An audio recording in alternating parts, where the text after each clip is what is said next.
If you are applying for an H-1B visa in 2026, or if you are an employer sponsoring foreign tech talent, the rules of the game have just changed drastically.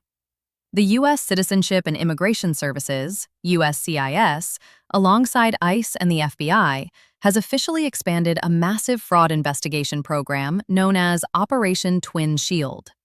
What started as a targeted surge in the Midwest has now become a declaration of war on immigration fraud nationwide.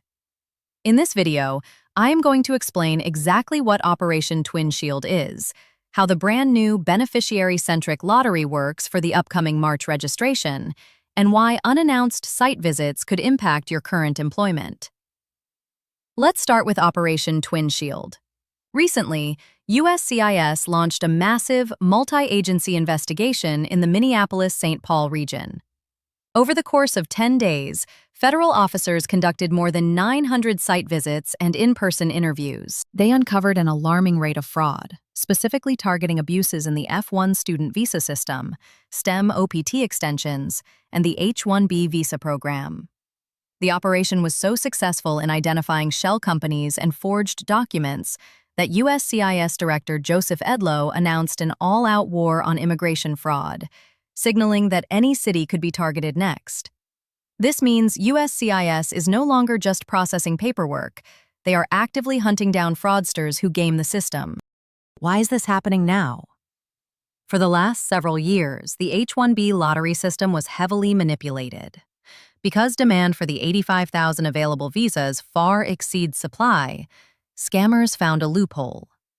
We saw hundreds of thousands of duplicate applications, where a single applicant would have multiple related entities or shell companies submit registrations on their behalf.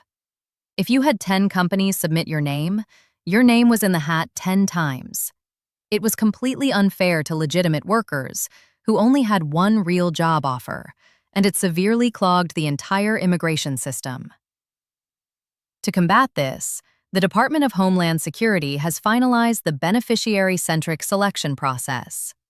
For the upcoming fiscal year 2027 H-1B registration period, which officially opens on March 4th and runs through March 19, 2026, the lottery will no longer select the registration. It will select the beneficiary. Here is how it works. USCIS now requires registrants to provide valid passport information or a valid travel document for each beneficiary.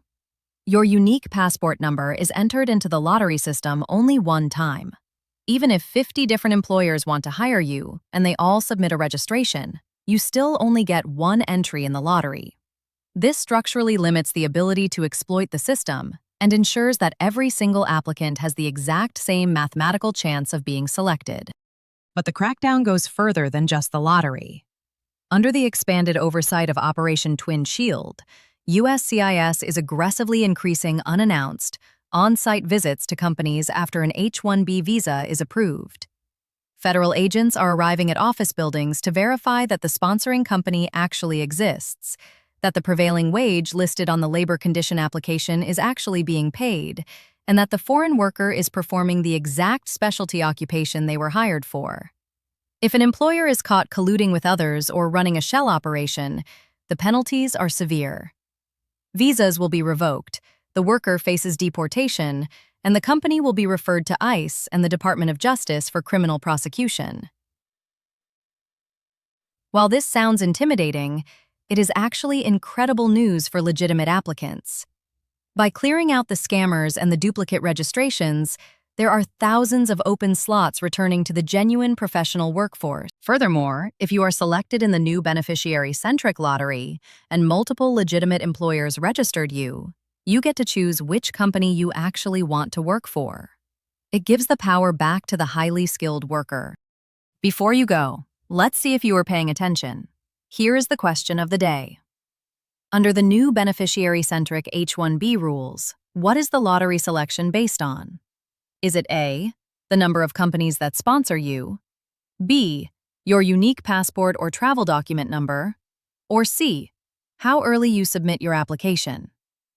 Let me know your answer, A, B, or C, down in the comments below. I'll be checking to see who gets it right. Make sure you are subscribed for more immigration and visa updates. and I'll see you in the next video.